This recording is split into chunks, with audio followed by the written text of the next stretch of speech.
Here's how to use the Web Scraper Sitemap wizard. Click the Web Scraper icon. Click Start. If needed, select Navigation links to follow.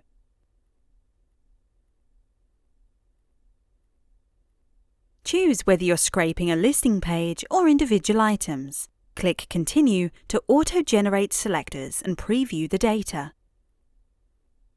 If there's pagination, set it up. Scrolling can be enabled if needed. When it looks right, click Finish, then scrape this page. Once complete, preview and download your data.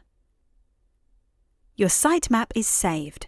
You can edit it later in the Advanced Sitemap Builder. There, you can customize your sitemap with advanced CSS selectors, additional data selectors, execute clicks, and more. For business and enterprise-level automation, use Web Scraper Cloud, which includes scheduling, API access, automatic data exports, bot detection handling, as well as other additional features for your business use case.